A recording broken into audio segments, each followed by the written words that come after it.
Bismillahirrahmanirrahim. Assalamualaikum warahmatullahi wabarakatuh.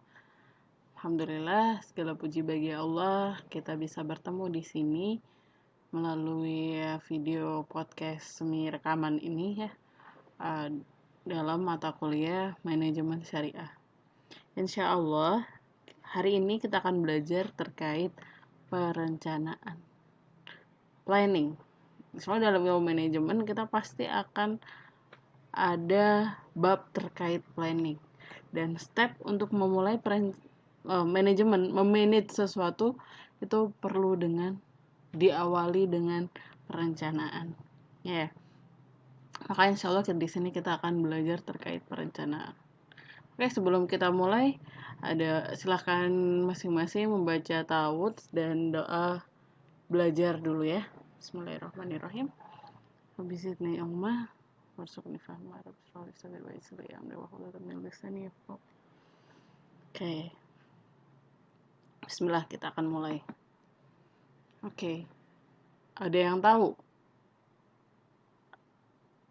Banyak kisah-kisah di zaman Nabi, Rasul, kemudian sahabat, tabi'in serta tabiat itu memiliki makna atau memiliki cerita yang terkait dengan perencanaan. Tapi insya Allah hari ini kita akan bahas belajar tentang perencanaan dari 3 sahabat dan Rasul. Yang pertama adalah Nabi Yusuf alaihissalam. Ya, Nabi Yusuf di sini kita lihat ikonnya adalah seperti bayangan. Ya. Karena kenapa Nabi Yusuf pernah diberi mimpi oleh Allah Subhanahu Wa Taala bahwa dia melihat 7 sapi yang gemuk-gemuk dan 7 sapi yang kurus-kurus. Dari situ, Nabi Yusuf yang saat itu menjabat sebagai bendahara di Mesir menyampaikan kepada raja. Beliau menyampaikan ini juga ada di surat Yusuf ya. Beliau menyampaikan bahwa tafsir dari mimpi itu adalah ketika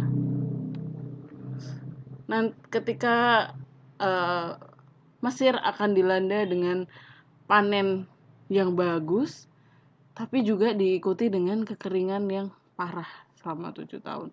Jadi totalnya 14 tahun. Oleh karena itu, hasil panen hendaknya tidak dihabiskan langsung, tapi juga disisakan sebagai persediaan makanan dalam menghadapi musim paceklik selama 7 tahun. Begitu. Jadi ini menunjukkan bahwa Nabi Yusuf alaihissalam ya, dalam kisahnya di Al-Quran memberikan pelajaran buat kita bahwa merencanakan itu penting. Ya. Pun juga nanti efeknya ke kita seperti apa? Efeknya adalah ketika kita punya rezeki, jangan langsung dihabisin saat itu juga. Tapi kita juga harus mempersiapkan masa depan. Kita harus mempersiapkan apa yang akan terjadi di masa mendatang. Kalau ada yang habis ikut lomba, terus menang, alhamdulillah ya. Terus hadiahnya saat itu ada uang. Nah, jangan dihabisin ya. Jangan dihabisin dulu semuanya uangnya. Tapi simpan juga untuk masa depan. Kenapa? Dari Nabi Yusuf kita belajar bahwa merencanakan masa depan itu penting. Gitu. Next adalah kisah dari sahabat Rasul yang bernama Salman Al-Farisi. Nah, Salman Al-Farisi dari kata namanya Farisi, Al-Farisi. Ya, itu beliau adalah sahabat Rasul yang berasal dari Persia. Ada yang tahu Persia? Ya, Persia. Nah, di sini beliau memiliki ahli sebagai seorang insinyur. Nah, insinyur muslim itu ada salah satunya adalah Salman Al-Farisi. Apa yang dilakukan Salman Al-Farisi yang berkaitan dengan perencanaan? Ada yang tahu? Ya. ada, kalau teman-teman baca sirahnya, ada yang kita pernah belajar tentang perang Khandaq ya. Khandaq, ada yang pernah dengar sebelumnya? Perang Khandaq itu adalah perang parit ya. Saat itu umat muslim berada di Madinah. Nah, di kota ini umat muslim terkepung. Dari luar akan dikepung oleh kaum kafir Quraisy. Nah, dari dalam umat muslim dikepung dan disudutkan oleh Bani Quraisyah. Bani Quraisyah itu adalah Bani Yahudi, salah satu kafilah Yahudi ya. Jadi di sini umat muslim ada di tengah-tengah dan dia terkepung, dan mereka terkepung di pinggiran kota. Di luar kota Madinah ada kafir Quraisy dari Mekah. Di dalam kota Madinah ada yang memusuhi mereka, yaitu dari Bani Quraisyah, yaitu Bani Yahudi yang menetap di Madinah. Itu sama-sama membenci Islam gitu ya.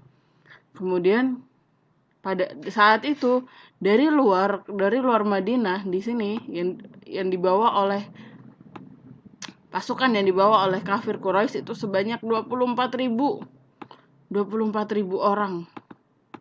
24.000 orang ya. Itu luar biasa banyak banget. Nah, kan terkepung tuh ya. Takut. Ini harus gimana gitu. Nggak tahu mau pergi kemana, mau keluar ke Madinah. Di sini udah dijaga oleh kafir Quraisy. Masuk berlindung di dalam kota Madinah, ada juga yang memusuhi. Itu udah kayak bimbang, nggak tahu harus gimana. Kemudian sahabat Rasul Salman Al-Farisi dia melihat situasi Madinah. Dia melihat tuh, kontur kota Madinah itu dikelilingi oleh gunung-gunung. Makanya kalau ada yang pernah ke Madinah itu relatif udaranya lebih sejuk daripada di Mekah. Ya karena dia sepertinya dataran tinggi. Lebih tinggi gitu. Makanya ini membuat udara di Madinah menjadi lebih sejuk daripada di Mekah. Ya, konturnya di Madinah itu dikelilingi oleh batu-batu, gunung dan bukit-bukit berbatu. Ya, jadi kemudian Salman Al-Farisi punya ide. Yang ide ini tidak pernah dimiliki oleh umat muslim sebelumnya. Apa idenya? Bikin parit. Jadi di tempat umat Islam berkumpul saat itu, Salman Al-Farisi bikin parit. Parit di luar, parit di dalam. Jadi ini akhirnya bisa membatasi mereka dari ancaman kafir Quraisy dan Bani Quraisyah yang akan mendekat. Gitu. Kenapa? Karena setiap kali mau mendekat ke pasukan ini, maka mereka harus menyeberangi parit. Otomatis posisinya pasti akan lebih rendah kan. Kafir Quraisy harus nyebrangin parit duluan. Hadis itu bakalan lebih mudah untuk dipanah atau dikalahkan gitu. Ya, untuk Bani Quraisy dan Bani Quraisyah. Nah, perencanaan membuat hal-hal seperti ini itu butuh perencanaan. Ya, di sini sahabat Rasul Salman Al-Farisi memberikan kita hikmah bahwa dalam berperang itu nggak bisa hanya sekedar berani, tapi juga perlu taktik strategi. Kalau udah tergencet kayak gitu, kalau udah terjepit seperti itu, apa yang harus dilakukan? Nah, dia melihat, kan dia merencanakan tuh, dia melihat konturnya seperti ini, potensinya seperti ini nih, gitu. Akhirnya Salman Al-Farisi, alhamdulillah pasukan muslim bisa menang di perang Khandaq. Ya. Selanjutnya adalah kita belajar perencanaan dari Nabi Nuh alaihissalam. Apa mukjizatnya Nabi Nuh? Ya, mukjizatnya Nabi Nuh adalah beliau membuat perahu yang sangat besar. Nah, kapal ya, bukan perahu mah kecil, kapal yang sangat besar. Nah, beliau bikin kapalnya itu bukan di tepi laut. Kalau biasanya kita bikin kapal itu di tepi laut ya. Beliau bikin kapalnya di gunung, di puncak gunung yang paling tinggi saat itu. Oke. Dan ini beliau diem aja. Orang banyak mencibir, beliau diem gitu. Beliau mendapatkan seperti wahyu gitu bahwa akan ada, karena umat Nabi Nuh alaihi salam banyak yang mendustakan Nabi Nuh, maka Allah akan menurunkan azab berupa banjir yang sangat besar. Dan Nabi Nuh diberikan ilham oleh Allah untuk membuat kapal di atas gunung. Gimana ya caranya bikin kapal segede itu di atas gunung? Nah, maka pasti butuh perencanaan yang sangat baik dalam membuat kapal yang sangat besar. Karena isinya nggak hanya manusia loh, isinya juga ada hewan ya, orang-orang yang makhluk-makhluk yang tidak mendustakan Allah itu terselamatkan di kapal.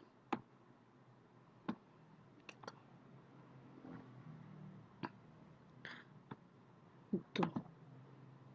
Ya. Kemudian kita juga belajar, next adalah apa legal hukumnya kita membuat perencanaan.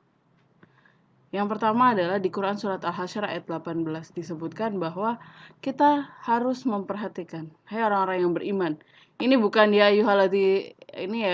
Yuhannas, bukan setiap orang. Bukan. Tapi di sini adalah orang yang beriman. Allah udah ngasih spesifiknya orang yang beriman. Jika kita memiliki iman kepada Allah, maka kita harus memperhatikan apa yang kita perbuat untuk hari esok. Ya. Jika kita termasuk orang-orang yang muslim, ketika kita memiliki iman kepada Allah, maka salah satu cara untuk bertakwa kepada Allah adalah memperhatikan apa yang sudah diperbuat untuk hari esok. Jadi, di sini kita merencanakan apa sih yang mau kita lakukan untuk besok. Bakalan bermanfaat nggak untuk akhirat saya? Bakalan bermanfaat nggak untuk dunia saya? Bakalan bermanfaat nggak untuk jangka panjangnya? Ya. Ini ada di Quran surat Al-Hasyr ayat 18. Gitu ya. Quran surat Al-Hasyr ayat 18. Oke.